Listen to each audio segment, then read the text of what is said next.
everyone. Good afternoon. Thanks for joining us today. I'm Julie Marie Christensen, and I teach plant-based cooking classes to do nutritional intervention to reverse heart disease, type 2 diabetes, you name it. I've seen it reversed with eating a whole foods plant-based diet. So my background is in my 20s, I'm now 41. In my 20s, I had heart disease, I had high cholesterol, I was obese. You can see the picture down below. And lots of before and after pictures on the screens of students of mine. I decided after getting a diagnosis from my doctor that it couldn't be that I was just born into the family I was born into, and what the doctors were telling me is it's hereditary, and this is your life's path. You're going to be overweight, you're going to be out of shape, and die of heart disease. My mom had heart disease, she was obese. My sisters were following along the same path, so I went home and looked up on the internet and studied all about nutritional intervention and what I could do to reverse this progression. And then I went back to school and studied plant-based nutrition, and I found that I could reverse everything that was going wrong with me. I had multiple little symptom problems. I had plantar fasciitis, I suffered with gout, and here I was in my 20s going through this. So now I'm in my 40s and I've never felt better, and I've been applying a whole foods plant-based diet, and I started an online classroom teaching people all over the world how to do this. And my background is I'm a chef, so I create recipes that are comfort food favorites so that we can still live an enjoyable life eating great food. So today I'm going to start off with mushroom soup. And is anyone here struggling with high cholesterol or high blood pressure or diabetes? Yes. Exception. So I was going to say, wait a minute, this is the 1%, because it's a challenge for many people, and we can make a difference with our diet, and this has been proven. There's many books out there that you can pick up that can guide you in this direction, and I have those on my website, protectivediet.com. There's educational tools. There's multiple books you can look at that are geared towards diabetes or heart disease that can help guide you along. But I can help you with the lifestyle and the cooking process and making it something you can apply on a daily basis where it's not a struggle to do. And most of my students find, all of my students find, it cuts your grocery bills in half. A lot of people think eating lots of fruits and vegetables is going to be expensive, and it's not, because we're eliminating all the packaged processed foods, meats, cheeses. Those are our high ticket items at the grocery store. So I'm going to start off with the mushroom soup. And I'm doing it today in a pressure cooker. You could do this on the stovetop. I would recommend a stainless steel pan. And I'm going to show you how to start this soup without the use of any oil. And I'm using the pressure cooker, and I'm going to put it on a brown setting. So basically this would be like medium-high on your stovetop. I'm using this for convenience and also to introduce you to a pressure cooker, because it's a great kitchen tool to add to your kitchen. You can use it to do so many different functions. Today we're going to make soup in it, but I'm going to show you the browning function. And I'm using portobello mushrooms. You could use any type of mushroom. You could use a white button mushroom. And I've just chopped it really fine. Can they see that up on the screen, Jerry? There we go. I've chopped these mushrooms nice and fine. I want this soup to not be so hearty and chunky. It's going to be a smaller dice of onions. This is one onion. And the mushrooms, I use 3 8-ounce packages, or you could use, they come in a 24-ounce big pack, some stores carry. And I've chopped them really fine. And we put them in a totally dry stainless steel pan. And most people would be like, oh my gosh, no, that's going to burn, that's going to stick, but it isn't. How much do you have to put water in it first? No, no water. I just no water. Just put it straight No in. water, just put it straight in. There is a technique that maybe you're familiar with. It's called water sauteing, and that's where we use water in place of the oil. The technique I use is totally dry pan sauteing, so no water. Dry run. Right. If we add water to this, it's going to cause the onions to be kind of limp. We want a browning action to happen. That browning is going to cause a lot of flavor to be added to the dish. Browning of the onions and the mushrooms is what adds the flavor when we start any soups or any recipes. It's not the oil, it's the browning. The oil, olive oil, it has relatively very little flavor, or most vegetable oils, and it adds hundreds of calories per tablespoon that we are eliminating, but we're not going to notice the difference in texture or taste at all, I promise. Well, you can confirm that when you taste it. But the olive oil contains saturated fat, and if you have heart disease, a lot of us hear olive oil is great, it's got a monounsaturated fat, but they never talk about the saturated fat content of olive oil. And if we're pouring this oil on our food and we're struggling with obesity or we're struggling with heart disease, this is going to contribute to the problem. So we're just eliminating the oil. We're also eliminating a lot of costs in our kitchen and our grocery supplies by eliminating the oils. When I eliminated the oil, I was able to lose weight without exercise. I didn't have to be in the gym for hours every week trying to burn off these excess empty calories of oil. So it really helped me out. I don't have to spend the time in the gym. I'm going to add the celery after this gets going because of the mushrooms, they're going to release a lot of moisture. So we just have to let them cook that off. Does anyone have any questions so far about what I'm teaching? Why do you recommend the stainless steel? I recommend the stainless steel because I'm not a big fan of non-stick cookware because it can give off chemicals into our food, into the air. It's been known to kill birds, so you're not supposed to use non-stick cookware if you have a bird in your house. I don't have a bird, but when I heard that, I'm like, I don't think I want to use that because if it can kill a bird, what is it doing slowly to me or children? So the stainless, the other reason I use stainless steel cookware is it will last forever. If you buy a nice stainless steel pan, I use a 5.5 quart casserole. That's usually my pan that I use every day. It's in all of my cooking videos on the website. That pan will be with me until my last day and it'll be passed on. Nothing can happen to it. If you burn something in that pan, you can clean it out. It's not like a nonstick pan that you try to clean and it scratches off. What about like Teflon cookware? Sometimes it's anodized. It's got that dark coating on it. Yeah, that's fine. That'll work just fine, just like a stainless steel pan. The non-anodized I would pick over that. I have a couple of older Teflon pans and they scratched up eventually. So if you're going to reinvest in a pan, buy the stainless steel. You'll never have to replace it. So this is. Yeah, sorry. They say that if you have Teflon coatings, I don't know what it says about cancer or something like that. I don't know if it causes cancer, but I do know that a lot of those non-stick coated pans, they don't recommend them for use in households that have pets. Just use stainless best. Can I, instead of using the pressurized cooker, can you use a stainless Stainless on the stovetop, yes. Slow cooking? Yes, yes, a stainless stovetop. You could also use Dutch oven. A Dutch oven, that's fine, the enamel coated Dutch oven. You could use any pot that you have at home to do this dry browning technique. I'm just showing it to you in the pressure cooker so that it's easy to plug in and so I can get this soup done in just a couple minutes and ready for you. Now if we were doing this on the stovetop, this process would be exactly the same. You'd have it on probably medium-high heat. You can see the moisture coming out of these mushrooms. And we're waiting for that moisture to evaporate. And when it evaporates, then it's going to start to brown. And when it starts to brown, I want you to keep your liquid nearby because we're going to add the liquid to the pan to stop the browning process. And when we stop the browning process, it won't burn. And it releases any browning that's on the bottom of the pan. So nothing will stick. You'll have a completely clean pan when you add the liquid to it. It'll take all the brown bits and incorporate it into the soup. So this you buy the food, the broth, right? The vegetable broth, yeah. It's a liquid form?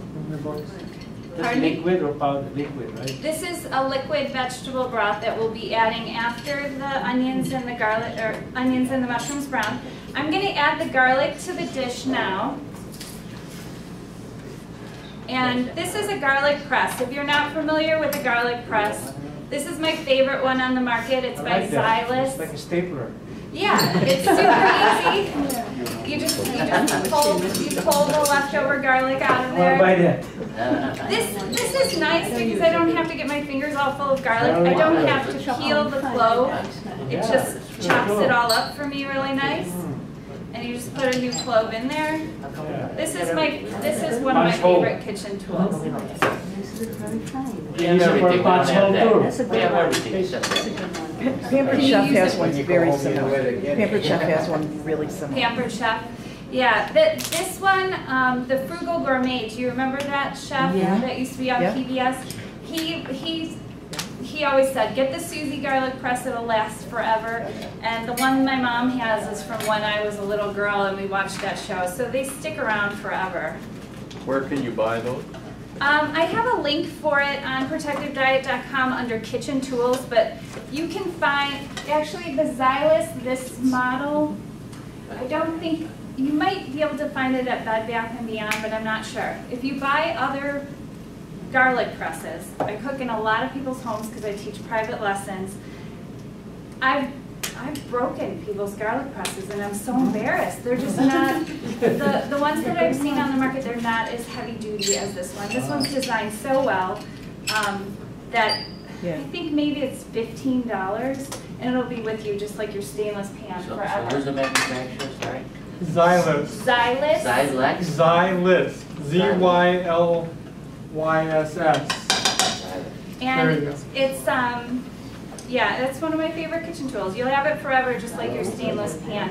I believe certain tools that we have in our kitchen, we should buy the quality model of it because we're using it every day. I use that garlic press every single day. A lot of the protectivediet.com recipes include garlic because garlic's very good for us, and it adds a lot of flavor. And as you can see, if we were just browning onions, we would have been done by now, but because of all the liquid in the mushrooms, it's coming out. It's taking a little longer. So does anyone else have any questions while we're waiting? I don't know if you covered this before, but if you are using a pressure cooker, if you're looking at a regular recipe and it says to cook for an hour or whatever, what's the ratio between normal cooking and pressure cooking? Okay. Question? The question was, if you're using a pressure cooker versus stovetop cooking, how much more time do you have to add onto the soup if you're cooking it on the stovetop? Right.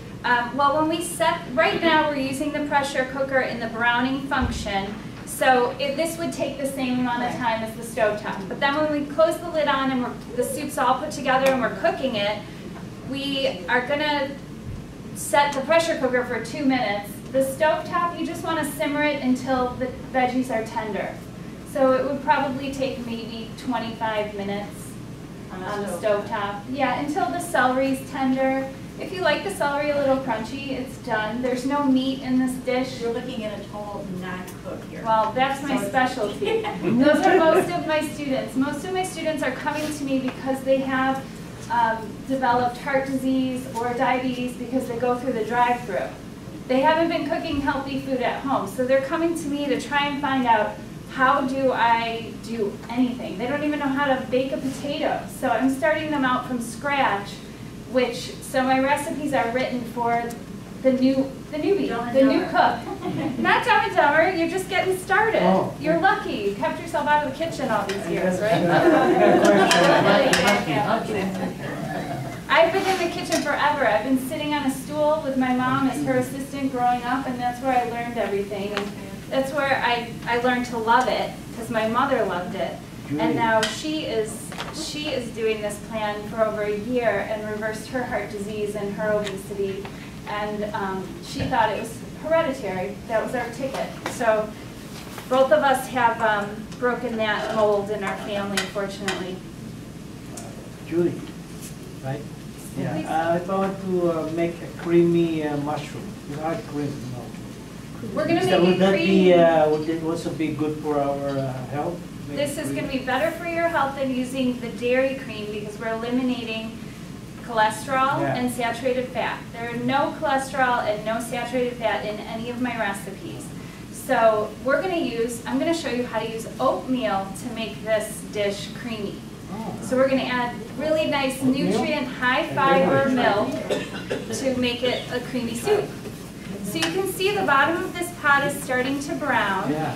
Hopefully on the computer you can see.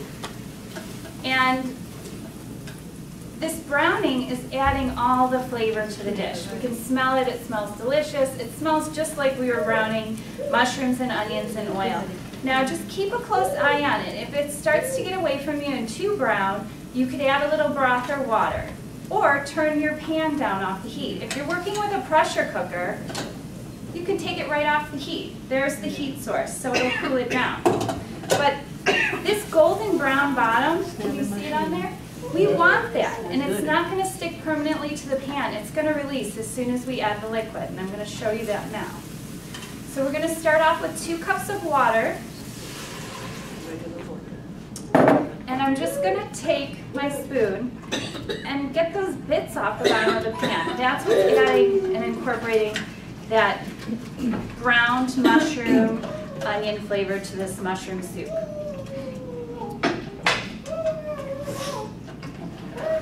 And then I'm going to add my broth.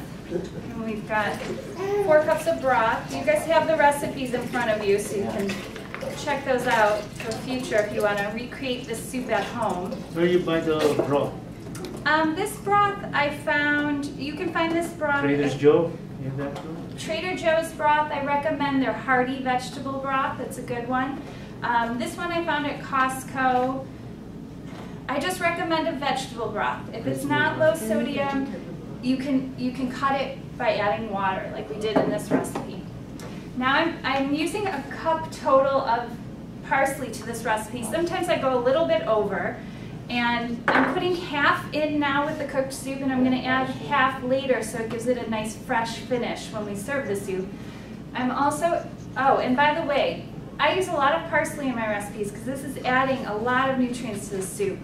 Look at parsley and cilantro and all your herbs just like you look at kale. It's a green, a leafy green. It's going to add a lot of nutrients to the diet. The parsley, it produces nitric oxide, which helps repair endothelium, which we'll get into in a future class about heart disease. But we're working with chopped dried onions. These add a lot of flavor to the dish. We have thyme. This is smoked paprika. If you haven't worked with this before, pass this around and give it a sniff. It's going to add a nice rich flavor to our soup. Yeah. Smalls. Good. And most grocery stores are now carrying smoked paprika, which I'm excited. This is caraway seeds. And I crush them a little bit in my fingers to release the oils before I add them to the dish. What are you adding now? Caraway seeds. Yeah. This is going to give the soup a nice rich flavor. We have a little bit of sea salt and some fresh black pepper. Is there a difference between the iodized salt or the sea salt? I'm using sea salt today. You could use Himalayan pink salt. You could use whatever Iodized, salt. yeah. Just keep it to a minimal amount.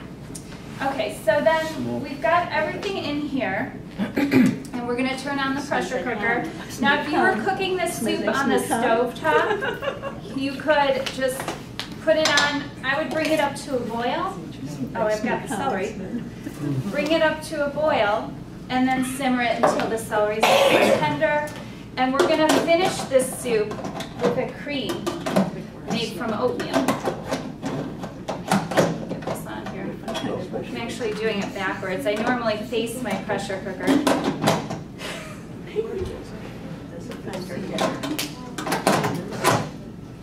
Okay. And I'm going to set this to pressure cooking for just 2 minutes. And I'm starting it. And with a pressure cooker, what it does is you keep this pressure cooker valve down, and it builds pressure in there. And once it builds up the pressure, then the timer on the front counts down for 2 minutes, and then then it'll turn off, the steam will release, and then we can open it. So the whole process, it says 2 minutes on there, but it's going to take a couple minutes to come to pressure, and then a couple minutes to come down from pressure. So the whole process is about 10 minutes on this.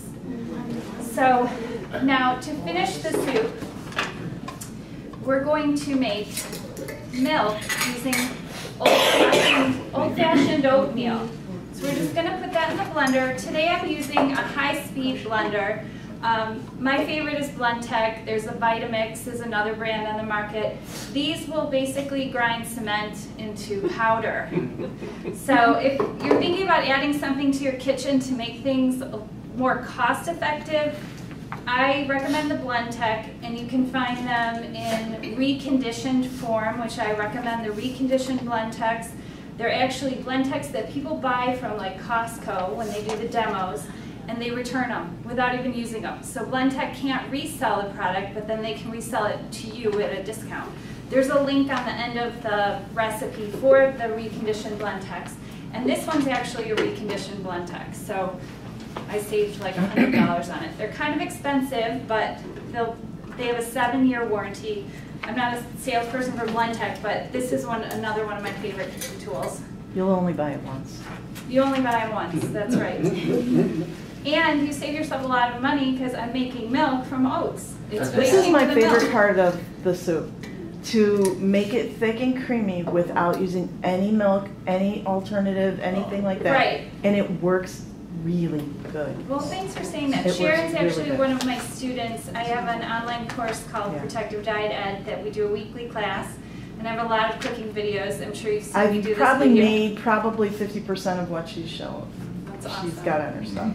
Awesome. Yeah. Does Okay. it have to be a Blendtec?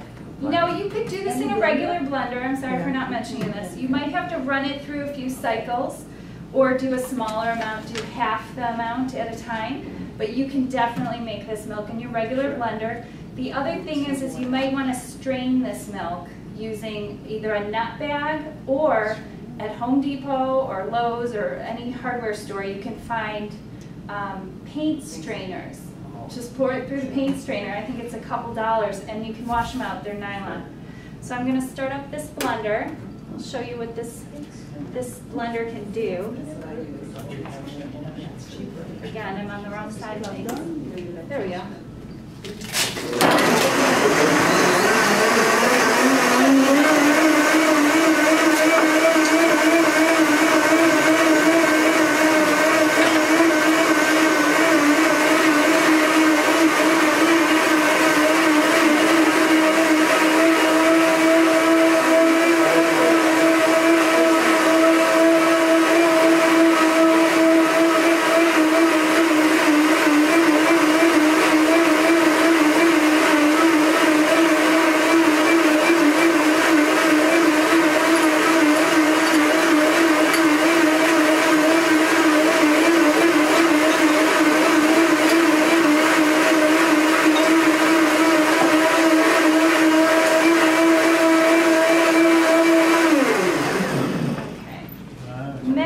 Recipes include either oat milk or rice milk, which is another one that's a little nicer to drink on its own, the rice milk.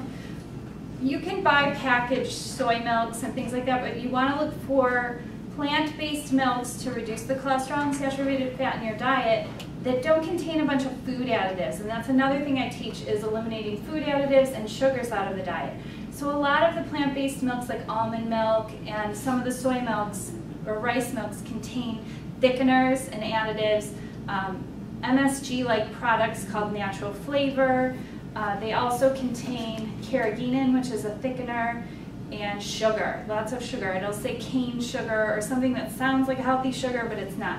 So we can blend rice and water to make a really nice rice milk, and you don't have to cook the rice, you just put it in there. This blender will take care of it. So this is a nice milk we're going to add to this soup when it finishes. From your voice, people across the hall. You can also drink your morning. You can drink this. Drink this. Yeah, you can drink Put your some own. little apples to also make it so sweet. Sure. You can add apples to this. You can do whatever you want to this and drink it. You can eat raw oats any way you I want. like that. After I make that. Another little tip I want to show you about the parsley, we talked about how healthy parsley is to incorporate into our diet, just like any leafy green. When you get your parsley or cilantro home from the grocery store, I want you to soak it in a big bowl of water and rinse it really good so that all the dirt comes off. Rinse it a couple times, and then put it in a nice plastic container or a bowl. It could be a glass bowl that has a lid, and put a clean kitchen towel in there. And then put your parsley in there. Wrap it in the towel, and then this parsley is going to last 2 weeks in here. It's not going to get all wilted. People tell me, oh, all your recipes contain fresh herbs. Well, that's because I want you to have these nutrients in your diet. But at the same time, people are like, well, they're so expensive and they always wilt and I'm always buying new herbs. You should be able to keep this for 2 weeks like this. After 1 week, change out the towel. I go through about 3 bunches of parsley a week, but I buy them all at the beginning of the week, and they stay perfectly fresh. Washable, right? Washable. Wash them right away the day you buy them from the store. So then in the freezer or the fridge? The refrigerator. Not freezer. And then after 1 week, if you still have some left, put a new fresh towel so that it's dry. That dry towel is pulling all the moisture, so those greens are going to stay crisp. And these are going to make your recipes, the herbs, adding the herbs in the end, make them so bright and tasty and nutrient dense. So I'm going to show you, while this is cooking, I'm going to show you a salad dressing recipe that is free of all oil. Can you get the camera back? Oh, sure. She wants the camera back. Poor Terry. Camera fell. Yeah, the camera fell. We're kind of out of luck on the camera, but Does that same process for preserving them work for all of the Greens. like all the basil? herbs, all the herbs. And can you put more than one in the same container? Yes. Or does that toxify things? Or She's asking about the preserving the herbs tip. You can use any herbs in the same method. You could even use spinach in this method, any leafy greens, so cilantro, basil, dill. If you buy a big bunch of dill fresh from the grocery store, who's going to use all that dill in one recipe? You use a couple tablespoons. So this way you can wash the dill and just keep changing the towel, and it's kind of a game for some of my students how long they can keep their herbs alive. And you just soak them back in the water, refresh them again with some cold water after a week, and put the towel on them, and they'll stay beautiful. What about like romaine lettuce? Will that work for them? Yeah, you can do the same thing with romaine lettuce. Nowadays, the romaine, it's sold in these nice packs, and then those can stay fresh in your refrigerator for a couple weeks. What about green onions? Can you do green onions like that? I do like parsley. Green onions. Green onions, yes, absolutely, good tip. Yes, green onions preserve beautifully like this. If we leave Do the you green cut onion, the head of a green onion or keep the whole thing? I would clean them completely so that they're just ready to go. Cut it off. She's asking, do you cut the root off of the green onion? I would trim them and put them in here so that when you're ready to cook, it's like you're just going in your fridge, and it's simple and easy during the week to throw things Green together. onion I use for long than Excellent. Okay, so the salad dressing that I'm making, I call this my house dressing. It's a very simple recipe. I'm using the high-speed blender again, but you could use a food processor or a traditional blender. Just blend it a few more times. You might need to add a little bit of water to this recipe or a little extra juice from another orange to get it going in a regular blender. But we're using 1 whole orange. You could also use 2 or 3 of those clementines, those tangerines, those really sweet ones. And we're putting apple cider vinegar. You could also use balsamic vinegar if you prefer it. That would be great in this. Can you use lemon juice in place of the vinegar? If you wanted to, it'll have a totally different taste.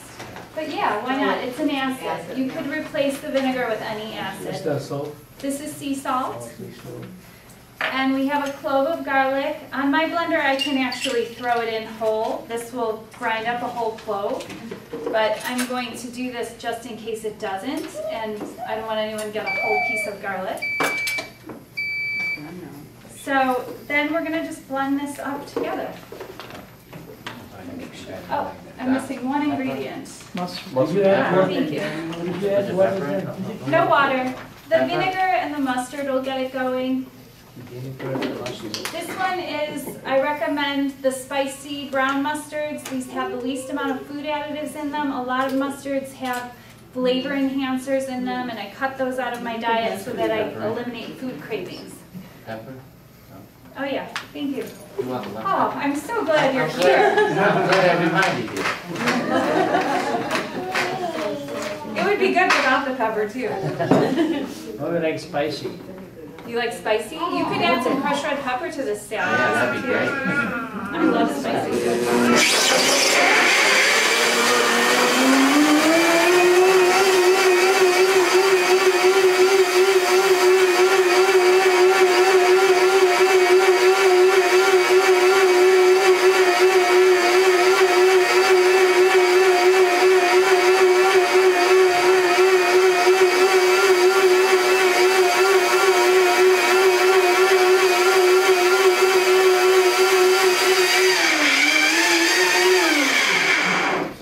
Juice kicked up a notch.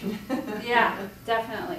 I'm sorry I forgot to tell you to bring your earplugs. So the other feature this blender has is you can rest the lid like that and all of the extra will run down into there so you don't lose any salad dressing.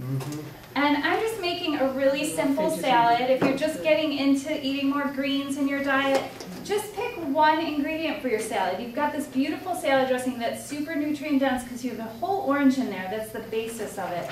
This salad is extremely low calorie but extremely high in protein, calcium with all your leafy greens. This is really, really good for you, these spring mixes. So I'm going to start off with half this bowl, and I'm just going to toss it up with half the dressing, and we'll get some samples out to you guys. You can tell me what you think. And this salad dressing is one of the worst things in a standard American diet. It contains the most fat, the most salt, sugar is so high.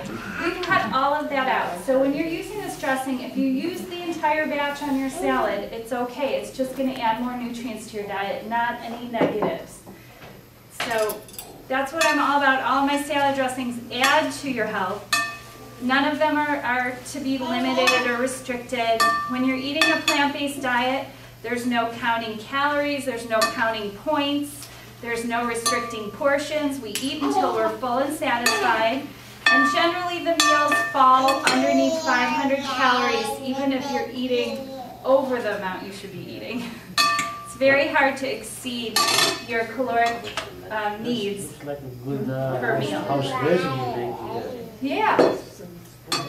Really simple. Do you ever add a little bit of cinnamon, things like that? If you taste cinnamon, it's good. Cinnamon? You like cinnamon Powder, and savory powder. dishes? Sure, give it a try. You could add anything to that dressing.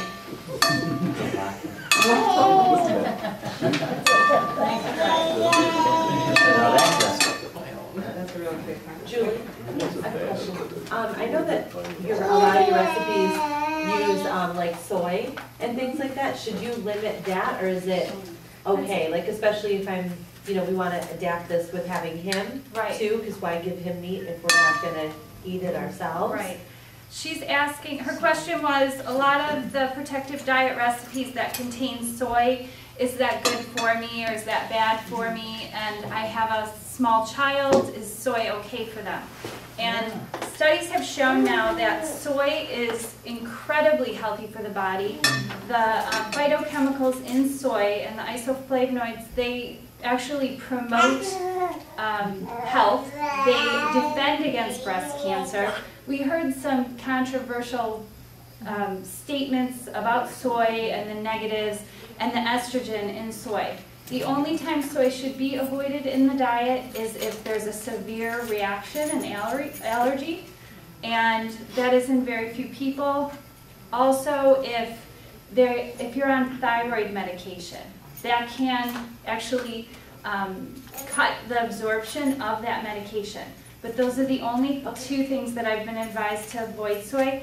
It's actually 2 ounces of soy added to a man's diet reduces his risk of prostate cancer greatly. And it reduces your risk of breast cancer.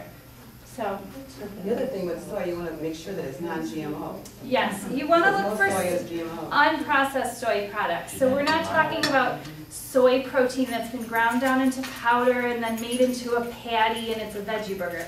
We're talking about if you're buying soy milk, you're buying organic soy milk and all it contains is soybeans and water. Okay. And there's 2 on the market. There's one from Trader Joe's. It's in a green box. I recommend that one. It's the best price you can find anywhere. And West Soy makes an unsweetened plain soy milk. Tofu, you want to look for organic tofu.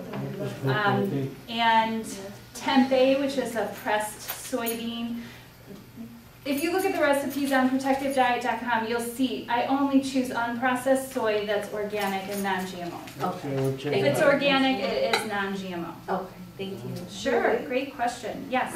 Do you ever make patties and roast and things from nuts and oatmeal and things like that? You know, like walnuts and pecan and then. I do make like chia seed burgers, but they resemble actual hamburgers. My specialty is comfort food favorites that resemble actual dishes you've had before. I'm not a big fan of like nut loaves and things like that pressed together because they're not familiar foods to us. No, I'm saying that, and if you just want something, an alternative to soy, do you know if you're making a soy? Yeah, I mean, you could use something to replace it. I wouldn't, she's asking if I use something alternative to soy. I'm not a fan of using nuts because of their saturated fat content and inflammatory properties. So if someone's suffering from an autoimmune disease or heart disease, we remove all the saturated fat out of the diet because this is a nutritional intervention program for someone to see incredible results in a short period of time. A lot of my students are in the shape where they have heart disease and their cholesterol is high and they're time bound. They're walking around, it's a scary place to be, and the medication's not helping them. So they need to make a dietary change. And I want them in 30 days to have a 50-point drop on their cholesterol. I don't want them kind of eating healthy. I want to give them the most direct path to getting well. Just oatmeal itself, because you know there's recipes just for Sure. oatmeal. Yeah, well, it's any whole plant-based food that doesn't contain saturated fat is what I promote. Jerry, do you want to pass these around? I sure do. Or and some forks. And some forks. The forks are You up know there what, on the table. you know, when you go to a restaurant, you know, they have so many kinds of dressing, right? So, since Bring I'm your already you're a senior, so I just think I prefer the vinegar. Maybe that's less even among the like less cholesterol than compared to rice. The question was, at a restaurant, is oil-based vinaigrette less evil than the creamy ranch dressing?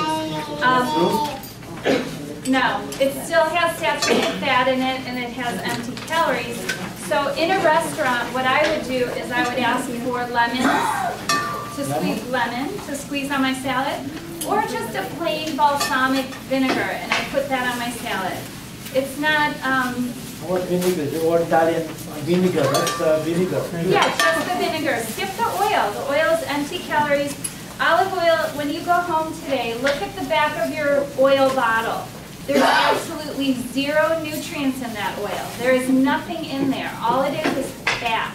It's 100% fat.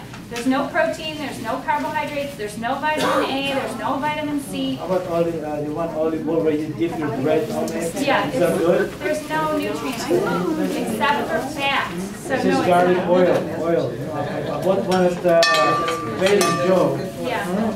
It's an oil. And olive oil, then you give it with your bread. Yeah, Parmesan cheese. It's hard to believe because we've always been told olive oil is good for you. Yeah, But it's good. if you look at it through the plant-based world, So I use it for cooked oil. What do you use for cooking oil? nothing. We don't use any oil when we cook. We cook with a dry pan. So I have videos to make stir fries and everything without any oil. And we use vegetable broth to stop the browning.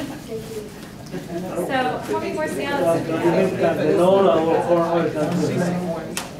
Canola oil. Canola oil. Coconut oil. Skip those. Hopefully hopefully I'll be able to host a class in the future here where we will cover oils more in depth. And talk about the effects that oils have on the body. They cause inflammation in the body because of the saturated fat. Also cheese, I love cheese all the time. Yeah, saturated fat in the cheese. So hopefully we'll be able to have a class that is more about oils and their benefits or their negative effects. Cholesterol, whipped cream or whipped buttercream, you know. I like always that in my bread. Peanut butter. Yeah, all of those have saturated fat and cholesterol, so we're gonna, the peanut butters just have a lot of saturated fat. High fructose corn syrup in peanut butter. Fructose, high fructose. High So what do you guys think so far? Is it really The good? dressing's good.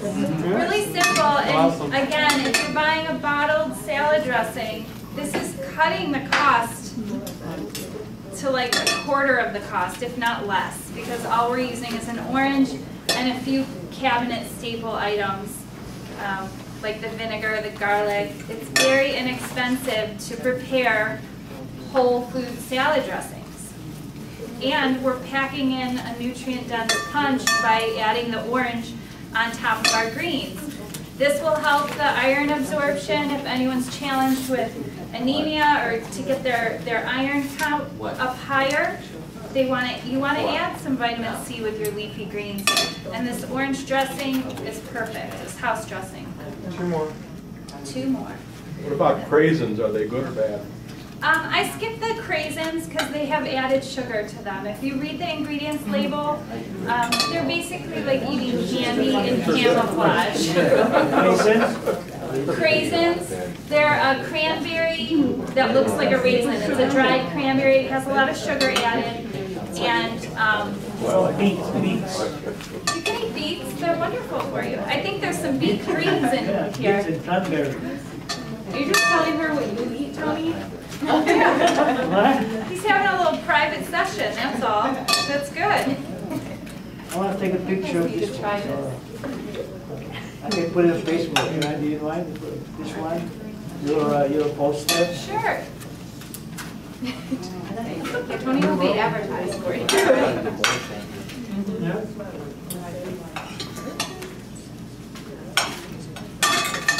You up, sir? Did everybody get one? I hope you guys got one. Yeah. Save one for Emily. A few scraps in here. Okay. So our soup hopefully is now waiting for us. See, this pressure is still built. So if you want to stop it short and you're getting impatient and you're hungry for your soup, all you're going to do is put a towel over the pressure valve and release the steam. Pressure cookers, for a lot of people, are very scary appliances because they've heard of their mothers or their grandmothers with the old stovetop versions burning themselves or the lids popped off because they didn't lock them on good. With the electric pressure cooker, there really is no risk. I burned myself once, and it was my stupid mistake. I reached over my pressure cooker to get something on the other side, and I released the valve and I burned my arm, and it wasn't anything I had to be treated for. I pulled away fast enough. But it's an appliance you want to keep on the back of your counter, no cords for kids to pull. But it is an amazing assistant in the kitchen. I call it the life changer because I cook everything from my brown rice in here to potatoes for mashed potatoes in 10 minutes. This is a great kitchen tool, but I just want to introduce it to it today. Do they come in different sizes, or is that a standard? This is a size? standard one. This one is Secura. This one, I investigated the market. There's a few that are more popular that have even like Facebook groups about them and people cooking with them because they've really save time in the kitchen. This one is the best value with an inner stainless steel pot. You want to find one with that stainless steel pot because it's going to last forever then. But they're under $100. Awesome. That one is. Hamilton Beach. How's the salad? Awesome. Good? So good. Okay, so now the steam is released, so there's no worry about opening it. The other thing with an electric pressure cooker, it won't allow you to open it when the steam is built. So our soup has turned nice and golden. I'm just going to give it a stir. And this, we're gonna add our oat milk to it. You don't have to strain it then? The oat milk, not in this blender. Oh. If you're using a traditional blender, I would recommend straining it. But you can see how thick this milk is. Now, if you were making this oat milk to drink, you would water it down way more. You wouldn't use, I use 2 to 1 water.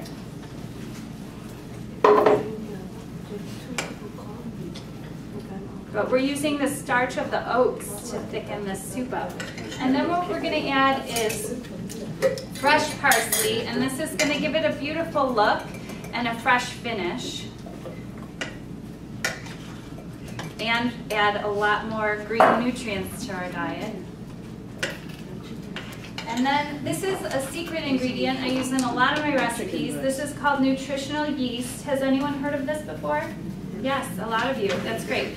This is it's a nutritional supplement that's loaded with B vitamins, but it's got a cheesy flavor to it. So adding this to our dishes, we're increasing the B vitamins, gives us a little bit of energy, and has some protein in it. All of the ingredients that we used here today contain protein. Are they going to reuse their bowl for the soup? I don't know. I don't think so. Sorry. So I'm going to add the nutritional yeast, and you can see it's like a powdered flake. And it's just going to mix in and give this soup a little bit deeper of a flavor. The secret, huh? That's the secret ingredient. It's no secret anymore. Oh, yeah, no, it's We're actually broadcasting live to like thousands of people today from this camera. So there's no secret about my soup anymore.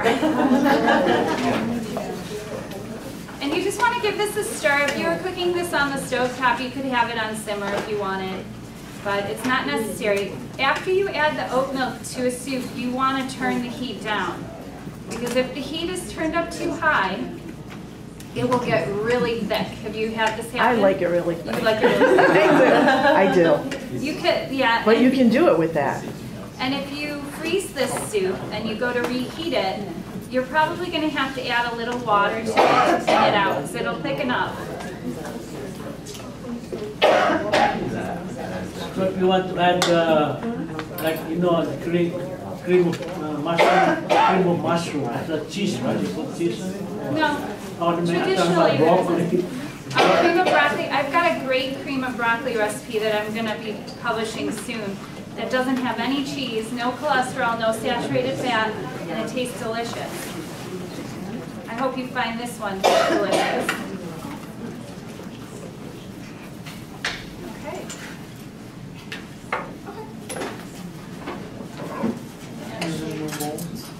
Yeah, there's bowls on the side there. Julie, when you were first starting out, was it difficult when you were eating at restaurants? Do you find it's easier now to kind of make better choices? Because I feel like you want to, you know, as a Chicago person, there's so much food out there, and you just want to make sure that you're making the best choices, but not, I guess, avoiding. Right. Typically, when you're first starting out, I tell people when they're adopting a plant-based diet, the first 30 days of doing it, I have a program that I do 30-day detox where you're reprogramming your taste buds so that these plant-based foods taste like they're full fat. They taste like they have sugar, even though they're missing them. We reprogram the taste buds by cleaning out all of the negative foods. After 30 days, everything tastes great. So that first 30 days, I usually shy away from eating out because it's not going to be very satisfying. Okay. Then after those 30 days, you've produced some results. You've either had some weight loss, you've had your blood pressure decrease, or whatever your challenges are, your blood sugar's regulating if you're diabetic, and you're seeing the results. So you're going to be in that mindset of when you go out to eat, I'm not going to get the greatest tasting meal I've ever ordered here, but I'm going to get a meal that is going to produce further results. You can order at a restaurant and apply this plan. It just gets very simple, and you special order things, which I teach you how to do. You stick to things like plain baked potatoes at a steakhouse.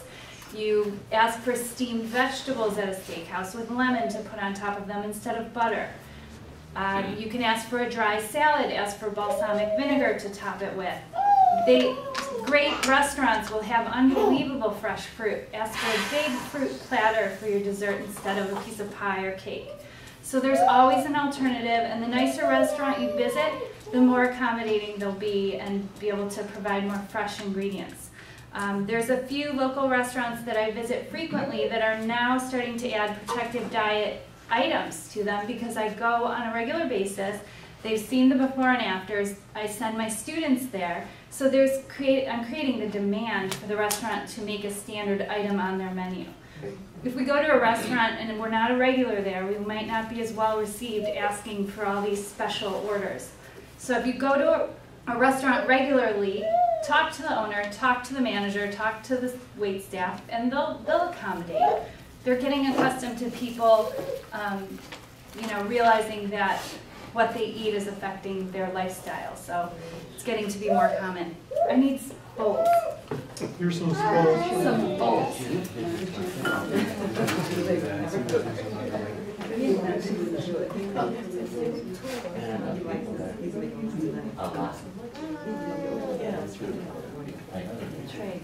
I need you with the tray down because this is going to spill.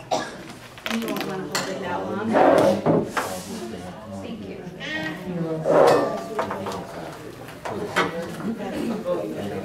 Try not to shake it so that they don't get it on themselves.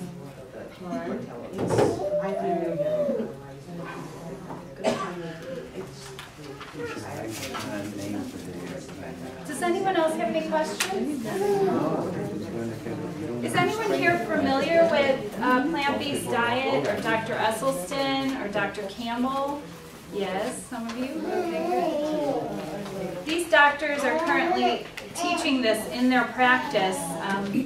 One of them, a great documentary that I recommend that's called Forks Over Knives. The title of the film is, the title of the film means to use a fork instead of and eat more vegetables than go under the scalpel for heart surgery. So it's a great documentary that's available on Netflix. I highly recommend it. It's called Forks Over Knives. Maybe one day we can have a screening of it here. But it talks about how we know how to turn off cancer cell growth through nutrition, and we know how to reverse heart disease through nutrition, and reverse type 2 diabetes through nutrition intervention. So it'll give you some, hope that your health is in your hands, and what we put in our mouth is why we're having these symptoms.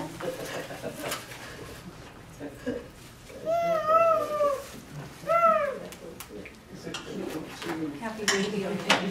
Thank you. Joel, what about other people in the family when they don't want to assist or help, or they don't want to live this lifestyle? Well, like two 19-year-old boys. Okay, teenagers. Sometimes that's a hard sell. If you have 19-year-old boys living at home, they're probably able to fend for their own food.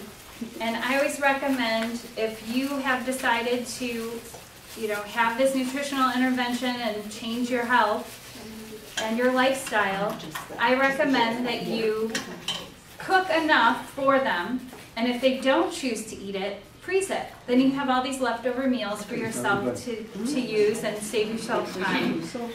If they don't want it, they can go and find whatever they're going to eat. Right. At 19, younger ones, young children, I recommend getting them involved in the cooking, because if they see what goes into it and they handle the fruits and vegetables, they're going to be more drawn to putting them in their mouth. If you serve a young child, we're talking about anywhere from age where they start eating to 10, and you serve them a vegetable that they're not familiar with, it's a weird food, just like if we're served a food we've never heard of. We don't want to eat it. That's our immediate response. So if you allow them to play with the fruits and vegetables, it sounds weird, on the floor, they get familiar with the carrots. Like when he's old enough to play with fruits and vegetables, throw him a bell pepper, throw him a couple carrots. Yeah, you have carrots. The first thing they're going to do is put them up to their mouth and feel them. And then when it's dinner time and you steam a carrot, He knows that carrot. He puts it in his mouth and it's soft now and he eats it. It's not a weird thing that you're trying to get him to eat. So There's another question over there. Yeah, I was just gonna say with the, you know, My grandson last Christmas, I think she was just asking a question. Maggie, Sorry, go ahead. I had just seen the Forks Over Knives video, well, I've watched it 3 times in the last 2 weeks, because it's good information. But also, you know, Rip Esselstyn, who is Dr. Esselstyn's son, has done some really nice videos. I think if you YouTube Engine 2 diet or whatever, you know, he's got some really good videos that are going to people's houses and going through their pantries and their refrigerators and getting the toxic stuff out and showing these families how to do recipes that the kids are used to. You know, things like hamburgers and pizzas and tacos and stuff that kids typically like, teenagers typically like, but making them the nutritional version of them as opposed to the meat-based version. So, you know, check YouTube because it's amazing stuff on there. Yeah. Okay. Yeah, Engine 2, that's a great site to check out. No, just number 2. Yeah. It's you know, it's the same exact practice that I'm teaching, except I've taken it up a little bit more in cleaning out all processed plant-based food. He's got most of it out. I know that he's not as he doesn't go as far as his father does, right? But he has still done some amazing stuff, and I figured that's it's a great resource. Kids, so. And in Protective Diet Ed, the class that I do teach about children and how to implement this, and how to stock your pantry, and how to keep a protective diet kitchen so that it's easy and simple, and how to freeze meals so that you're not cooking every single day. Did everyone get a sample, I hope? Your name is Julie, right? Yes. Got a question for you. Sure. This recipe for the soup is for how many servings? How many servings? I would say like good hearty servings. We've got, let's see, 8 cups. It's about 8 to 9 cups of soup. So it depends. If I was eating this soup alone, I would probably eat a nice big size bowl of it. Typically, I serve this over brown rice.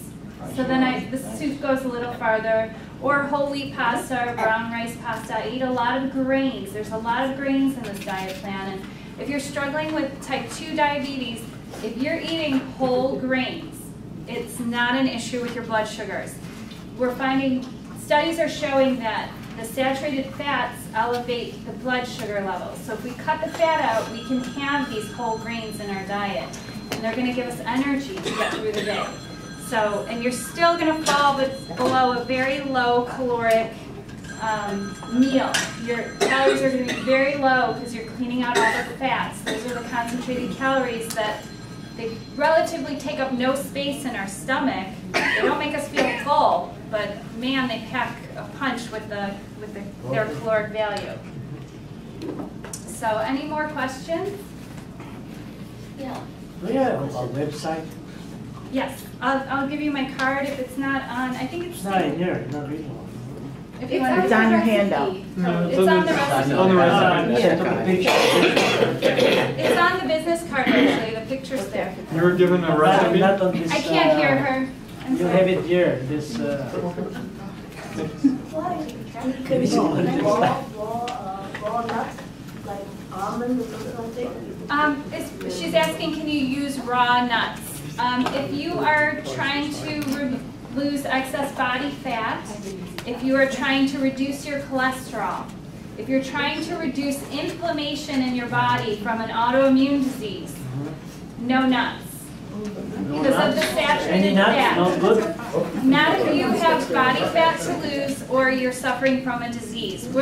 This is a program to reverse disease. Now, if you're in good health and you want to include the nuts in your diet, that's your choice. If you're struggling with trying to correct a dysfunction in the body, I recommend eliminating the nuts. Jerry and I do not eat any nuts in our diet. Because almonds, they say it's good for your brain, or the walnuts is good for you. A lot of these But if These, you take moderate, it's fine. Right. Moderate. It's very hard for people to eat nuts in moderation because they're delicious and they're creamy. And when we eat nuts, we generally don't eat 1 to 2 ounces of nuts. That's a small handful. We buy a big bag from Costco and we're eating them in the car on the way home. And then we decide we're going to make our own almond milk and we put almonds in here and then we eat a couple more ounces. And before you know it, you ate 600 calories worth of nuts and you're not even full.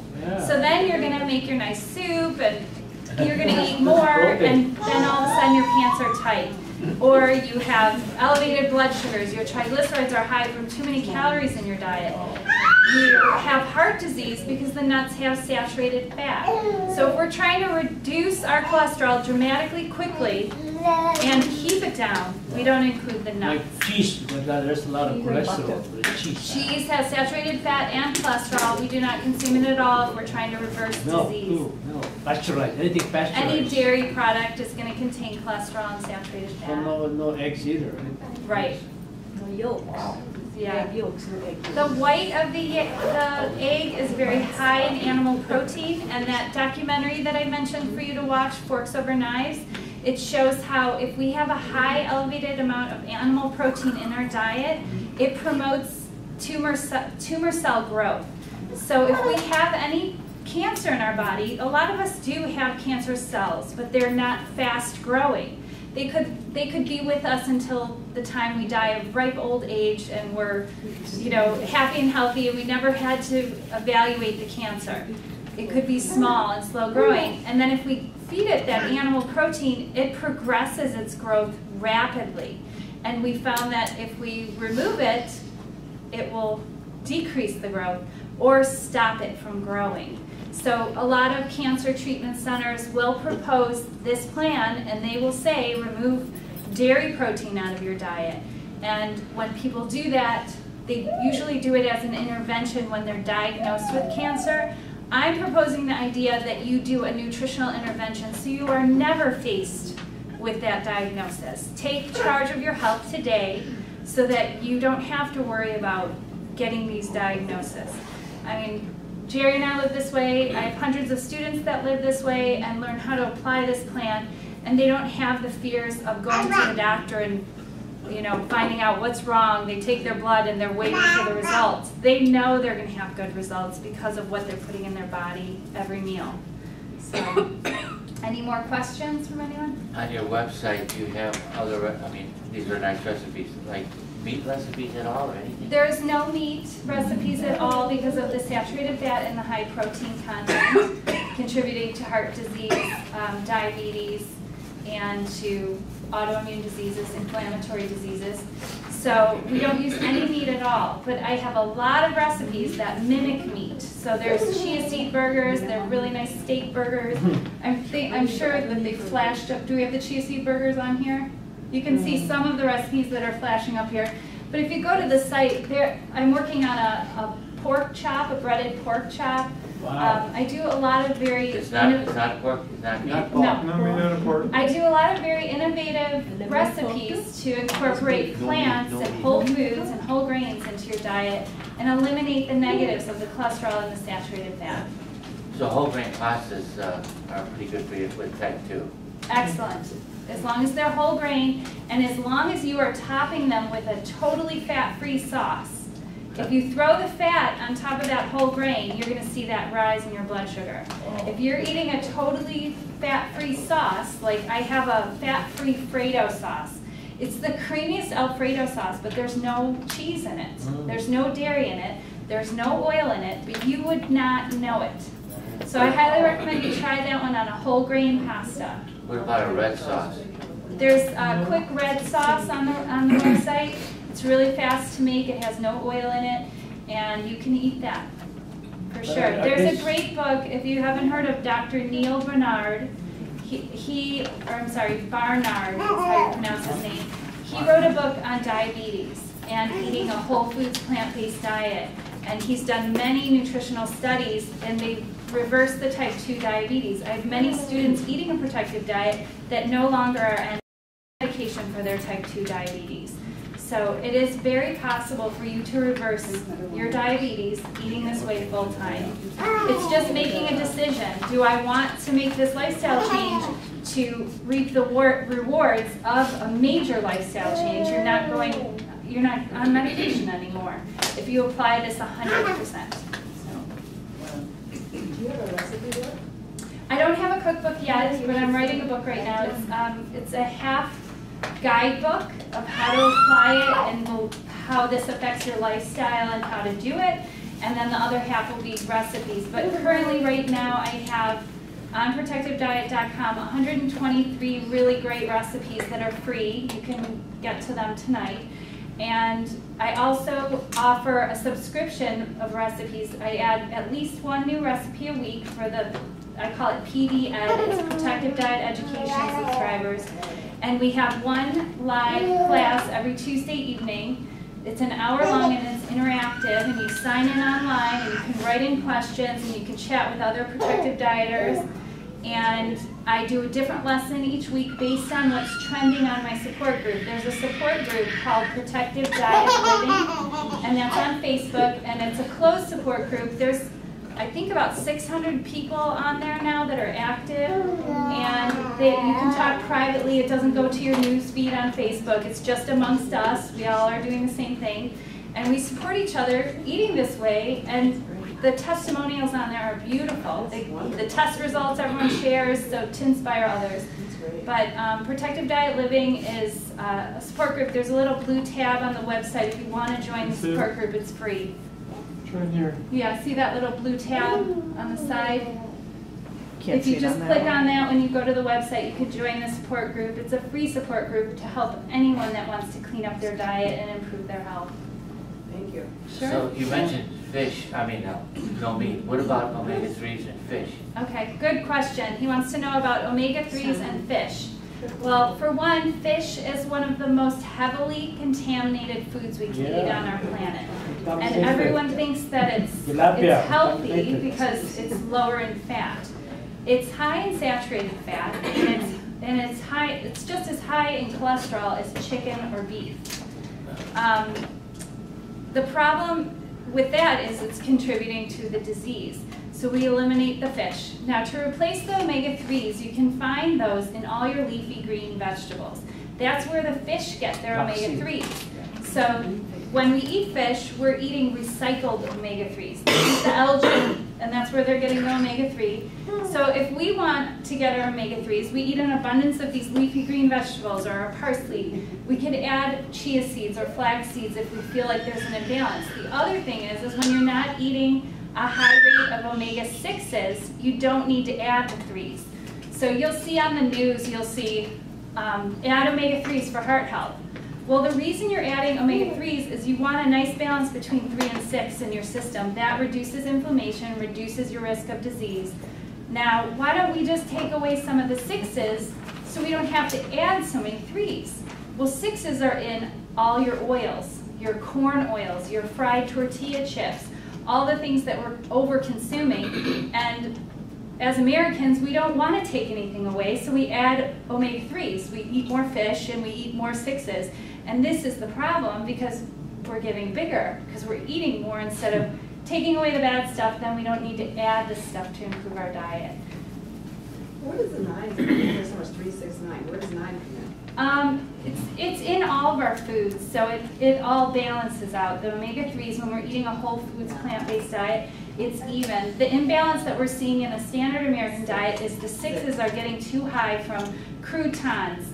Even spaghetti sauce has soybean oil in it. Everything has so much omega-6s. Everything's fried. Or oils are added to our crackers. We're eating wheat thins and we're thinking, these are healthy. It says wheat, but they're fried in oil, so they're high in 6s. It's promoting inflammation. So we cut those out. We don't have to add in all these supplements. We don't have to take vitamins when we're eating all our vitamins. I mean, this salad dressing right here has more vitamins in it than your multivitamin. So just put this on your salad, and this is usable because it has all the phytochemicals in it to make those vitamins absorbable. Where when you're taking a pill, those are extracted vitamins they're not something that your body even recognizes. It's like, what is this? Because it's out of its natural food element. So, any more questions? About the way protective diet on drinking water, where you put it on a pitcher of water. I guess there's people putting basil, slices of cucumber. It's a beautiful idea. I do that, you know. Yes. But is that going to be working like that? Especially in the morning when you wake up, you know, that's what you do. You have pressed lemons, I say cucumber. Fruit water, vegetable water. He's recommending to consume more water by adding sliced cucumbers or sliced fruit to your water instead of drinking juices or plain water. That's a great recommendation. I highly recommend that. And when you're eating a plant-based diet like this with a lot of fresh vegetables, you'll notice you don't need to drink as much water because your vegetables are anywhere between 70 to 90% water. Yeah. Even a potato is 70% water. So when we eat these fresh fruits, vegetables, and potatoes, we're actually hydrating our body with our food. So you'll notice you're not as thirsty as before when you were eating processed foods. In fact, I grow those basil at home, right in my kitchen. I just take it, sample in my water. That's beautiful, growing your own fresh herbs. It's almost spring here. You can buy the seeds for 50 cents. You can grow it. It's almost spring here, so we can plant all of those wonderful things outside. But any other questions, or else I'm going to wrap it up for today. No, we're good? All right, thanks for tuning in.